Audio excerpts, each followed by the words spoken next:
यह डिक्टेशन 140 शब्द प्रति मिनट की स्पीड से रहेगा। यह डिक्टेशन पार्लियामेंट रिपोर्टर, विधानसभा रिपोर्टर और अदर किसी भी एग्ज़ाम के लिए आप इसको अच्छे से लिख सकते हो। जिसमें स्पीड कम रहती है उसके लिए तो अच्छा है, लेकिन जिसमें 140 की स्पीड रहती है विशेषकर उसको मद्देनज़र रखते हुए रिकॉर्ड किया जा रहा है। 5 सेकेंड, 3, 2, 1, स्टार्ट।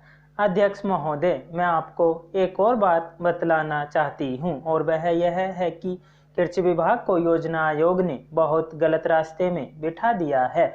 उन लोगों के पास लड़ने के लिए दम नहीं है और देश में खाद्यान्न का उत्पादन बढ़ाने के लिए जो योजनाएं चाहिए और उनके लिए जो धनराशि चाहिए वे उनको पूरी तरह मंजूर नहीं करा पाते हैं। कृषि विभाग तो जमीन की तरह आधार होता है और उसी पर देश के लिए पर्याप्त अन्न पैदा करने का महान भार है। इसलिए यह बहुत जरूरी है कि अधिक अन्न उपजाने के मार्ग में जो भी आवश्यक कदम यह विभाग उठाना चाहे उसमें किसी तरह की रुकावट न हो।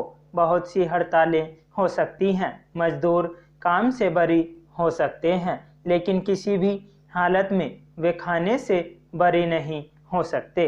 अब हम देखते हैं कि मिलों और कारखानों में हड़तालें हो जाती हैं, छुट्टी हो जाती है, तो आम काम के दिनों की अपेक्षा लोग उन दिनों में ज़्यादा खाना खाते हैं, ज़्यादा दावतें करते हैं। आज यह हमारे लिए गंभीर चिंता का विषय है कि हमारा अन्न का उत्पादन उस गति से नहीं बढ़ रहा है जिस गति से हमारी खपत बढ़ती जा रही है।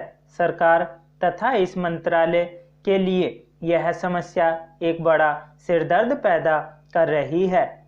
हर एक विभाग में बड़े बड़े अफसर बैठे हैं और हजारों रुपए की लंबी लंबी तनख्वाहें ले रहे हैं, लेकिन मुझे अफसोस के साथ कहना पड़ता है कि उनका दिमाग कार्यालय की फाइलों और कागजों में लगा रहता है।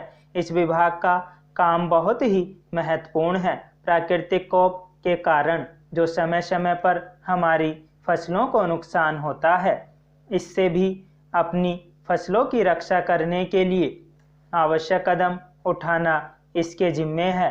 आज मेरे पास लखनऊ से कुछ लोग आए थे और वे लोग बोल रहे थे कि यहाँ दिल्ली में इस अवसर पर ठंडी हवा चल रही है और आप यहाँ दरवाजे बंद करके बैठे हैं या आराम से लेटे हैं, लेकिन हमारी तो जान खतरे में है।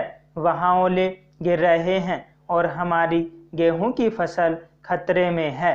अब यह इस विभाग का काम है कि चूंकि हवा में पानी ज़्यादा होता है, इसलिए फसल के बचाव के लिए हर उस पर नियंत्रण किया जाए जिससे फसल की हानि न हो। कौन से उनके पास ऐसे प्रमाण हैं जिनके आधार पर उन्होंने इस प्रकार की घोषणा की है? मैं चाहता हूं कि जब वह उत्तर दें तो इस बात को अपने उत्तर में बताएं। आप जानते हैं कि इस देश में 80% लोग खेती करते हैं और उसके बाद भी आज हमारे देश का सम्मान दूसरे देशों में कितना है। आज हम दूसरे देशों से देश के नागरिकों के लिए खाद्यान्नों का आयात काफ़ी मात्रा में कर रहे हैं। खाद्यान्न की स्थिति बिल्कुल संतोषजनक नहीं है।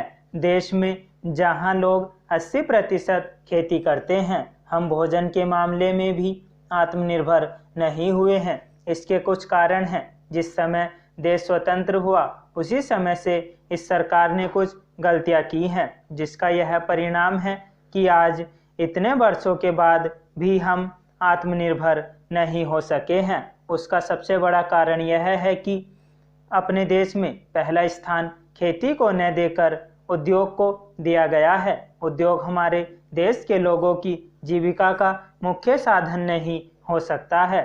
भोजन की समस्या के हल के लिए किन किन चीज़ों की आवश्यकता है उसकी तरफ हमें ध्यान देना चाहिए।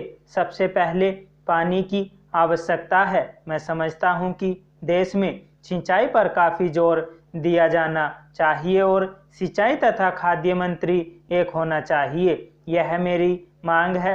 पानी के बाद खेती के लिए खाद भी आवश्यक है।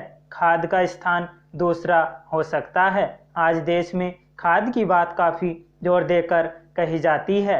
यह कहा जाता है कि उपज को बढ़ाने के लिए खाद की आवश्यकता है। बिना खाद के उपज नहीं बढ़ सकती, किंतु खाद कहाँ तक उपज को बढ़ा सकेगी, यह भी देखने और सोचने की बात है। इस ओर एक समन्वयक नीति चाहिए। स्टॉप।